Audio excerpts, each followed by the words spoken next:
why she was so mad about the dailies. I never understood why she was so stinking mad about the dailies. Y'all see that? Viewing and commenting on dailies that do not involve the actor's character. She was so mad. She was not getting a chance to view the dailies. And now I think it's because of this thing that she literally went through these examples and said, I need to do all of these things, and that's going to prove that I deserve the PGA.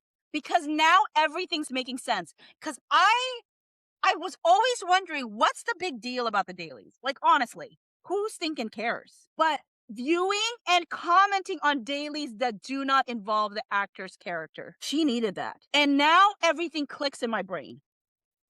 Everything clicks in my brain because she was always gunning for the PGA. And she even says in the PGA letter, the reason my name wasn't in there earlier is because I wasn't even given the opportunity. That is so wild. I literally think she looked into this and chose this. And consulting on the overall edit with the director, editor, studio. She literally went point by point. And I can literally go and look at where she intentionally made these things happen. Not that they needed to happen. Like, if she didn't mess with anything, the movie would have been fine. The reason she actively messed stuff up so she could fix it herself was so that she could say all these things and be technically true. That is so wild to me. This is my biggest aha moment right here. Oh my stinking word. And you know what I think about?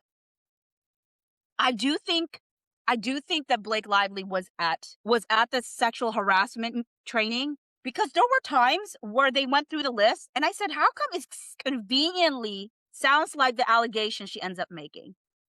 Like, of course you're like, of course, if it's sexual harassment, that is going to match a sexual harassment training. Duh. But I'm saying it was too conveniently like the examples that they gave.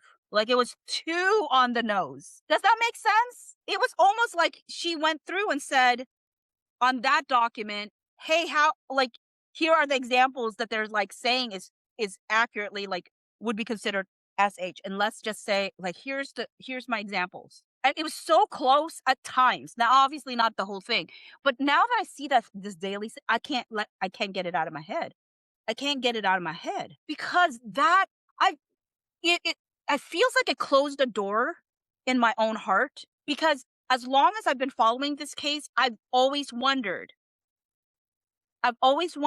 why did she care so much about the dailies? Why? And this finally answered. Now, here's the thing. We had always believed that the 17-point side agreement, we being, well, I don't know. I guess I can't speak for like Sarah and Carol, but they also did like a list of the 17-point side agreement and how it matched PGA mark thing. But we didn't do it based off of this EG, just examples. But if we did, y'all would see. Like, it, I mean, I just realized, like, she was a plotter. She really did plot. I'm sorry, she did. There's no stinking way that we look at all of these things and not realize she plotted from day one. She wanted that. She was gunning for a PGA credit. And now knowing that viewing and commenting on dailies that do not involve the actor's character. Because she had notes that she wanted to show. I have notes on their stuff. Goddess4582 said, wait, do they only give a certain number of certifications out? Did she take one from somebody else that somebody else rightfully earned? No, but she was trying to. She was trying to get Jamey Heath to not have his PGA credit. And somebody in the chat, I don't remember who, y'all can tell me if you remember who said this in the chat, had said, is that why she was trying to keep Jamey Heath off the set? Because one of the things that needed to be done is you had to be on the set. And I was like, oh my word, I think so. Because she was gunning for him to lose his PGA credit. Even though in her letter, she's like, I want to be clear, I'm not trying to get anybody's name removed. But in reality, she was gunning for him to not have it. We see that in text messages where they're like, she's trying to get him removed to have she doesn't want him to have a PGA, or she wants to move people's cards. You can't do that. It's literally in their contract where their name shows up, what they do. It is wild. She is wild. She is wild for this. And the thing is, I'm sure someone taught her, and it starts with a letter R. and I blame him often. I knew it. I knew, but like seeing it right there made me go, "Oh my word." All the conversations about dailies, all the fighting about dailies, it finally makes sense. It all makes sense to me now just by reading that PGA. I am shooketh.